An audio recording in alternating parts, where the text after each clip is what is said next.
Hello there, I'm Cassidy Cash, and welcome to Did Shakespeare. Each week we ask a question in the form of, did Shakespeare fill in the blank?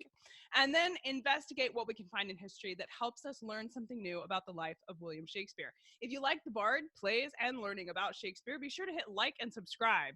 And there's a little bitty notification bell. If you click that, YouTube will even make sure you're notified when a new episode comes available. When you try to talk about the Puritans in Shakespeare's England, many people have and can and just spend 20, 30 years researching this one topic. And there's so much to talk about and so much history that's available on this subject. So for today, we're going to confine our discussion to Puritans in Elizabethan England and even further narrow it down to just what was going on in Shakespeare's lifetime. This week, we're asking, did Shakespeare know about Puritans?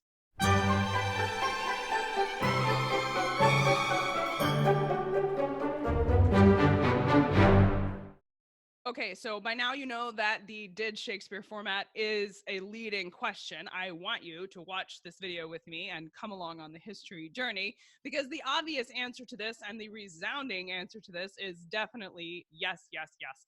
Shakespeare absolutely knew about the Puritans. Not only because the Puritans show up in Shakespeare's plays, most notably in Twelfth Night with the puritanical Malvolio, but also because Puritanism was a huge force in England for Shakespeare's lifetime specifically, but outside of that also, even impacting the theater. The word Puritan itself began right around the same time Elizabeth I began her reign as Queen of England. There were a specific religious group. They were Protestant, but they believed in very strict code of conduct for behavior.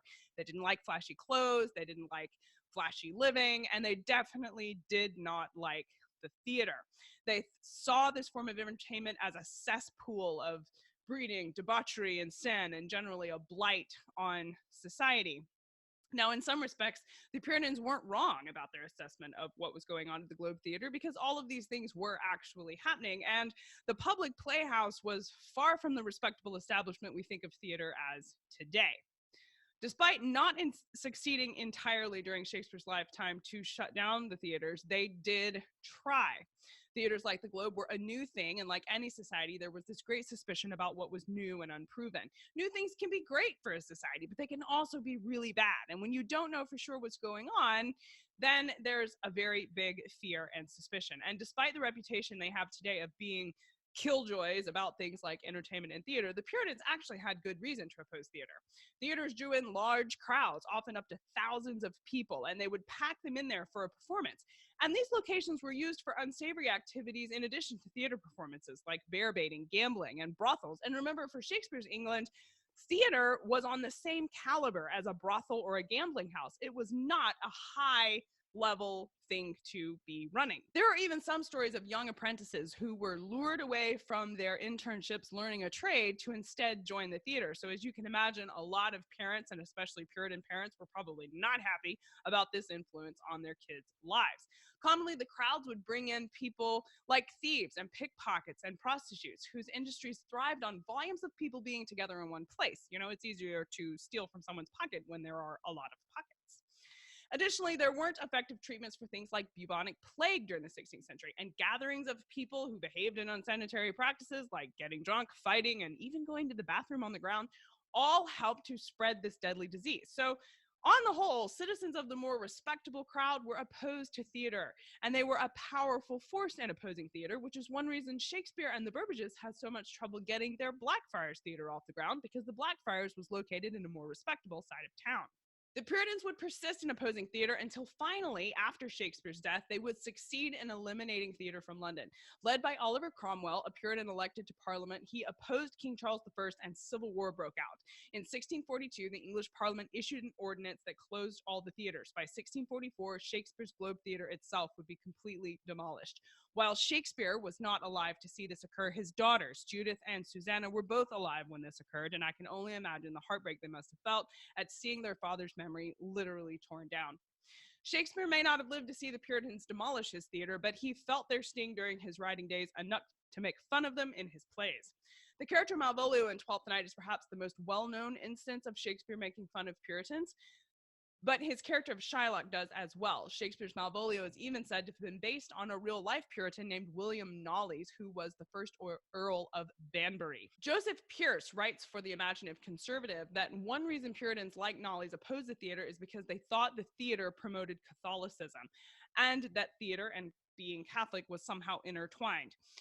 Joseph writes, Puritans considered the theater to be a dangerous disseminator of papist ideas. And he goes on to cite William Cranshaw, who was a Puritan preacher. He quotes Cranshaw, who gave a speech at St. Paul's Cross in London in 1608, and says, quote, the ungodly plays and interludes so rife in this nation, what are they but a bastard of Babylon, which was a euphemism for Rome in puritanical Bible speak, and a daughter of error and confusion, a hellish device, the devil's own recreation to mock at holy things.